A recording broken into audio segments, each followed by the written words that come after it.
How many of you, if you're honest with me, do you know you have these choices and these areas in your life that you want to try to move towards? You know that you want to try to change. You know you want to face some of these struggles, but fear sometimes paralyzes you. Anybody in here? Yeah, man, I've learned in my journey that I have to skydive that thing. And here's what I mean. I know sometimes, as when I was growing up, I didn't trust anybody.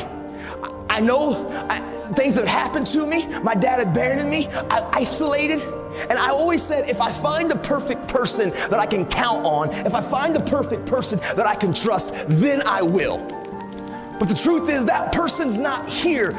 People are people, and they're going to let you down. I've learned I can't put my trust and my confidence in the people, but it's in the process and the discipline and the action of the habit of finding the courage to punch fear in the face and take the step of beginning to trust people, which means I started talking, I started speaking. I learned to skydive that thing, and here's what I mean. There's a lot of fears and insecurities all of us have. We all have insecurities. Like it, love it, or leave it. We all have things inside of us that we try to keep secure because we have shame or guilt or embarrassment, or we care what others think. I've learned to skydive that thing. Last year, a bucket list that I've always wanted to do. I've always wanted to go skydiving. I'm an adrenaline junkie, but the problem is now, where I'm at in my life, I'm a husband and I'm a father. And I guess my wife doesn't approve of me jumping out of planes at 15,000 feet. So I thought something that I've always wanted to do, I was never going to get the opportunity to do. But I was in Oregon, and I got done early, and I saw a sign, and it said, Skydive Oregon. And so I was like, yep. I called my wife. If I can get my wife to say, yeah, we're all good.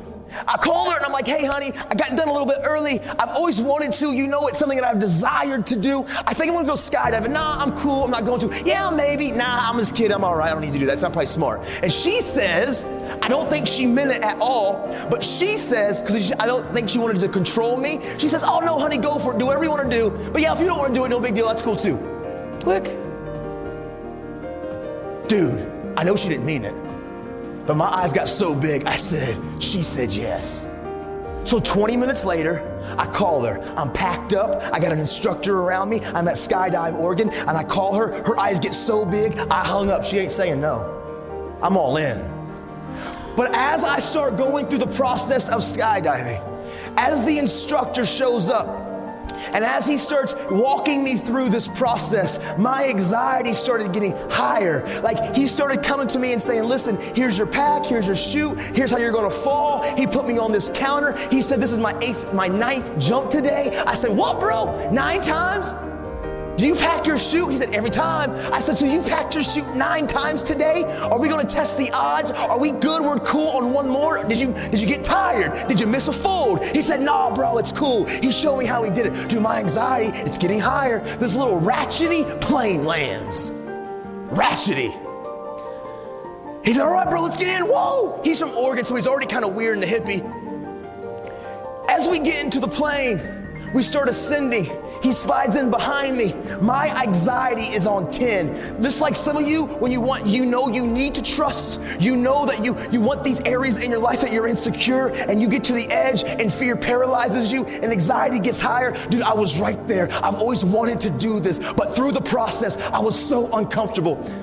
As we get to 13,000 feet, he said, listen, bro, we got 6 connectors. 1, 2, 3, 4, 5, 6. I'm gonna connect this. I'm gonna hit all 6 3 times. Do this. Woo, you're gonna do it. You know, I know, we're secure. Skydive Oregon.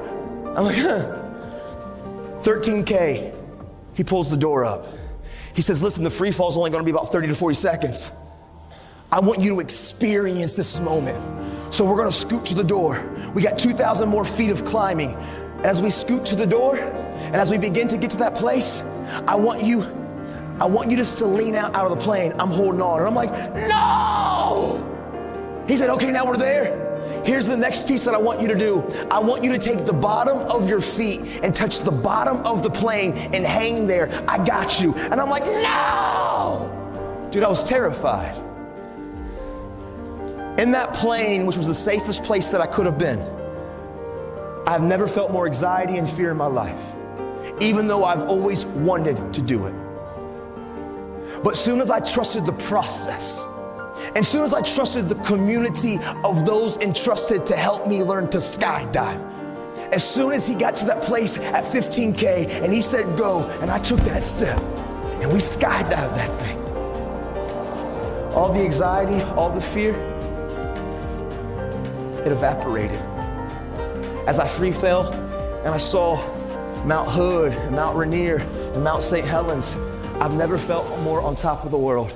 There's a lot of you in here that you struggle with trust. Fear has paralyzed you. You know there's areas in your life that you want to change, you need to change, but man, you get to the very precipice at that door and you run back because it is uncomfortable, and I need you to know change is uncomfortable. I've learned to skydive that thing.